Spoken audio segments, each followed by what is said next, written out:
Chapter 7: A Broken Marriage. At the tender age of 16, Luis had already taken over his family business upon his father's death. 3 years ago, his mother Alex took over and ran the company with his help after his father died. Luis' father died after divorcing his wife because of his affair with his secretary. Luis, being sensible, decided to stay with his mother.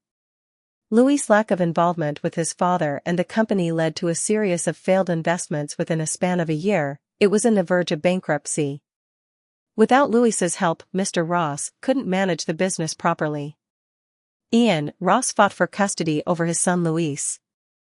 However, Luis sided with his mother Alex and, with evidence of his father's affair, the judge ruled in favor of his mother. After dividing the assets and the company's shares, Luis and his mother ended up with the penthouse and 51% of the company shares. Luis decided to take revenge on his father's mistress by exposing their affair on social media.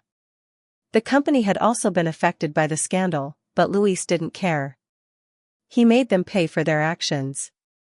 On the verge of bankruptcy, Ian tried to apologize to Luis and Alex, but was met with the silent treatment and cold shoulder. He broke up with his mistress secretary after he realized that she wasn't worth losing his life and family over. Ian visited Luis on his 13th birthday with a present. "Thanks, you can go now," Luis said as he got in the elevator without accepting his gift. It was raining heavily that day. Luis narrowed his eyes at his father as the elevator door closed and Ian left the complex. It was the last time Luis saw his father. When Ian was driving, he wasn't paying attention. When he stopped at the intersection, his gift for Luis slipped out of the bag on the passenger seat. He looked at the box for a while and didn't notice the stoplight turning from red to green and back to red again. That when he mistook the light turned green and didn't notice that he run the red. Until another car crashed into him. Back to present day, Luis is lying on his bed watching the rain fall heavily as Margot arrived in the living room.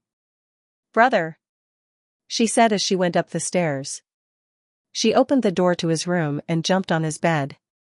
"Hey, did you forget about my birthday party?" "No, your gift is on the table," Luis said as he hid under his blanket. Margot narrowed her eyes, the rain still tapping on the window. She stared at him and said, "Please be at my party. I'll be lonely if you're not there." "You know I don't like those kind of things," he said as he lifted his blanket. "But it's my birthday. At least let me be happy before feeling down afterwards." He stared at her with a frown on his face. As he saw her solemn expression, Luis gave in and said, "All right. Thank you," Margot said as she smiled, but it didn't reach her eyes. Right after Margot's birthday was her mother's death anniversary. Everyone knew it was a bittersweet time for her, and her whole family tried to be happy on her birthday. When Luis and his family found out about Margot's mother's death, they felt bad for her. In one of Margot's birthday parties, a lady told them, "I didn't tell you this, but the late Mrs. Stone died after trying to escape from her kidnappers. She was kidnapped as she was discharged from the hospital after giving birth. Her death anniversary is the day after tomorrow. The damn rain never fails to remind me of the last time I saw my dad." I know what you are thinking. You must feel guilty, right? No, I didn't feel guilty then, and I don't feel guilty now. I didn't even shed a tear at his funeral, and neither did my mother. To be honest, it felt strange, not seeing her crying for him. Her face was as cold as stone during the ceremony. I guess she already went through the 5 stages of grief a few months before that. When we found out that Dad was having an affair, the whole thing was a joke. I knew the man was an idiot, but I didn't think he would be that stupid. It was obvious that slut was only trying to get ahead. Sadly for her, she didn't take into account of what would happen when their affair got out. Women always got the shorter end of the stick when it comes to these things. Especially when it's a well-known fact that the man is already married. The last stage of relationship development is the deterioration of the relationship. It's always better for a couple to cheat or be cheated upon before marriage. At least there are no vows made yet. However, only a whore would be willing to have a relationship with someone he or she knows is married, since it means that the concept of loyalty is nothing to them. As for the married party, well, if a person can't stay loyal to his or her spouse, how can you expect them to stay loyal in other relationships? The world is full of shit. That's why I had a hard time believing that the all-powerful Morgan Stone is still pining for his dead wife. Is he really just guilty about not being able to protect his wife? Or is there something more to this story? Hey, are you okay, Louise? You seem to be in a bad mood? Margot asked worryingly. I'm fine, I just have a lot on my mind. Like what? She asked. I'm thinking of selling the company and just focus on stock trading, I said softly. But the company has just gotten back on its feet. Rumors will spread even more if you decide to sell it now. Are you really not happy with it anymore? I mean, your mom and dad started that company. I looked at her eyes and could tell that she was being sincere. She is coming at this from a practical angle. Coming from an old and wealthy family like the Stones, of course, she would never think of selling her family's legacy. Generations of hard-earned wealth. Other people would kill to have this much wealth. However, in the start I didn't plan on making a company. I looked at Margot and said, I only made my parents start the company because I saw them. Well, mostly my dad would feel ashamed of himself. I think it started when you first invited us to your party. Everyone gathered around us, asking what we did for a living.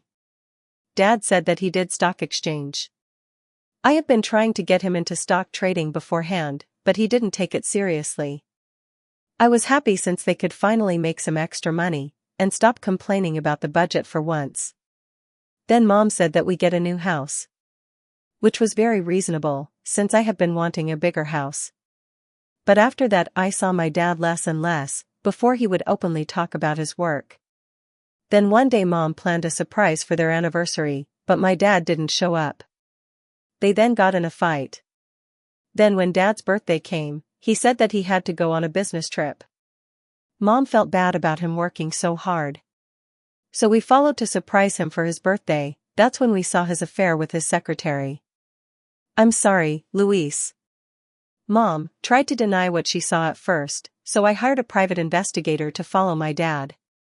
When she finally couldn't deny it, she went off and filed for divorce. I also felt angry on her behalf, so I stood by her. It's not your fault, Louise. I know, it's just that I wish that I could have done this differently. All I wanted was to not worry about money. Margot then said. Problems never stop just because you have money. Having it just means that you don't have to worry about food and shelter. I guess that's true, I said helplessly. When Margot got home, the rain had still yet to stop. Morgan was in his study drinking whiskey, his back towards the window, while staring at his late wife Laura's picture on his laptop with red eyes. Daddy, I'm back, Margot said as she opened the door to his study.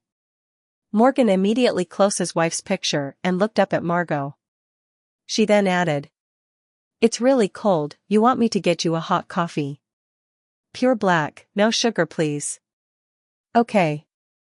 A while later, she came to with a tray of coffee and a muffin. She placed it carefully on the table.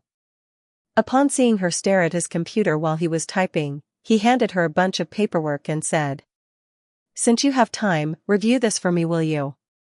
All right, Margot said with a smile. Unlike other teenagers, Margot was already involved in her family's business affairs. Just like Louise, who was already involved in running his business. After reviewing the documents, Margot handed it to Morgan. He smiled and said to her, That's my girl. By the way, your birthday is coming up. Is there anything you want? Yes, this time the party is going to have dancing. Since it's going to be my sweet 16. I was hoping, if it's not a bother. You mind being my escort and my first dance, Daddy? Of course. Margot hugged him, Thank you, Daddy. She then kissed his head from the side. I'll let you get back to work. I still need to practice my dancing, she said as she left. After his daughter left, Morgan opened Laura's picture again and said, "Margot is turning 16, can you believe it?" he said with a sad look in his eyes. Like this story, comment, and subscribe to be notified when the next chapter comes out.